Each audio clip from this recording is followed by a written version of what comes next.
We're back for Your Ears Only. I'm David Alpern. I'm Catherine Herzog with this news quote, "Dangerous, oppressive, and undemocratic." That was WikiLeaks founder Julian Assange on the 10-month financial freeze by Visa, MasterCard, and PayPal that have blocked donations and may shut down the secret document disclosing website by the end of the year.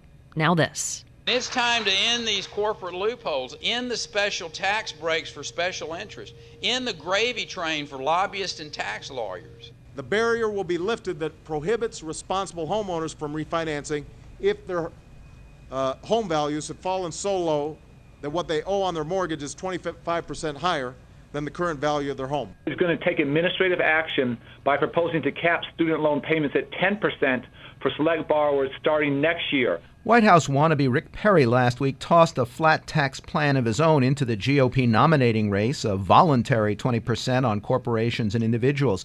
Clearly less catchy than Herman Cain's 999, it also did not immediately lift Perry from single-digit standing in Republican presidential polls, many of which Cain now dominates.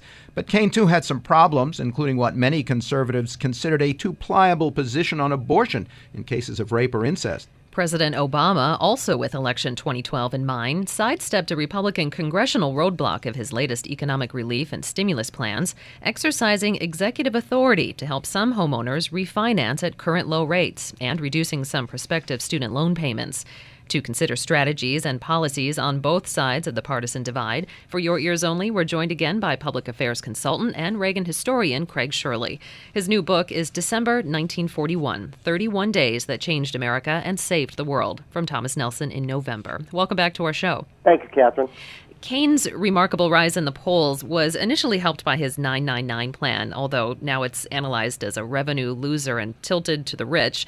How do you see Perry's plan in terms of revenues, fairness, and the poll boost the Texas governor needs? Well, I don't know if it's going to be the starter for his flagging campaign that they had hoped to be. These campaigns tend to be a storyline versus just one little event on a given day. You need to follow up with expansion of your ideas, and I haven't seen Perry doing that. I think he made the classic mistake, and this is emblematic of too many of the Republican consulting community. They think these things are about personalities rather than about issues and ideas and philosophies.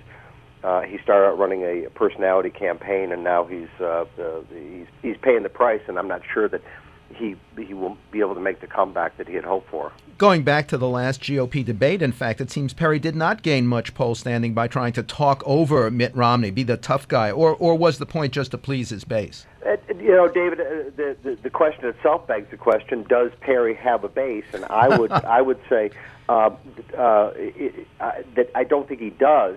In the interest of full disclosure, I know Governor Perry. I helped him with his first book on the Boy Scouts. He is not the caricature that people are seeing in the media right now, but nonetheless, his campaign consultants have allowed this to happen. He really didn't have a base outside of Texas, except that he was the not Romney candidate, and the party has been searching really since 2000, since the loss of John McCain to President Obama in 2008. They've been searching for the not Romney candidate, and so, but he never really spoke to it because he never really had any standing with it. How far do you see Cain going with a far smaller war chest and inexperienced campaign team?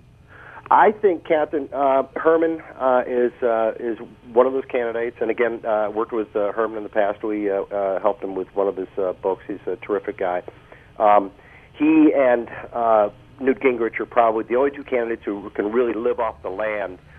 Because they have an ability to have created a demonstrable following, to create new news, to make new news, the ability to run a campaign that stays in motion. So I think he can really, whether he's going to be the nominee, I don't know, but I don't think that you're going to see him dropping out anytime soon. But isn't he a contradiction to what you said earlier? Isn't his appeal more his personality than his issues and his policies? But things change in politics, David, and don't forget, too, is that Cain does have an economic plan that is controversial. Some people like it, some people don't, but he is attempting to run an issue campaign, but everybody is different. Mitt Romney can't run a personality campaign because, quite frankly, he's not a very interesting person. Herman Cain is an interesting person because he has such a wonderful story to tell. He said the other day, I saw him in an interview, he was talking about as a child, going to school in Georgia, and he used to have to sit at the back of the bus, and he was riding on his campaign bus, and he says, now I own the bus. That is a wonderfully compelling story. And so he can run a personality campaign, whereas that say Perry or that Romney could not. But there's a difference between the kind of personality people want to share a beer with or a meal with and who they feel comfortable putting in control of the country. I always thought that phrase was overused, and it goes back to, and you remember, Catherine, you might remember too, when Jerry Ford became president, and one of the first things he did was to make English muffins in the White House. To demonstrate he was a common man, unlike the Richard Nixon, who was, who'd run the imperial presidency. I don't think it works. I don't think that people necessarily want a president, a man or a woman, who is somebody that they can necessarily have a beer with. I think they want somebody who they're going to believe in, and somebody who they want somewhat on a pedestal. They don't mind pomp. What they don't like is pomposity. And what's your view of Obama sidestepping Congress with those small economic relief plans on mortgages, student loans, focusing government research labs on more job creation? This is all we're in full campaign mode, Catherine. This is all everything's political now. Everything has to be viewed through a political prism. Is that young voters, as we saw, even my own son was a college student in Boston, worked on the Obama campaign because he was motivated and interested, and so you have to view this whole college loan thing as a way to reinvigorate the young voters to support him in 2012, and all presidents do it. That is what power is about.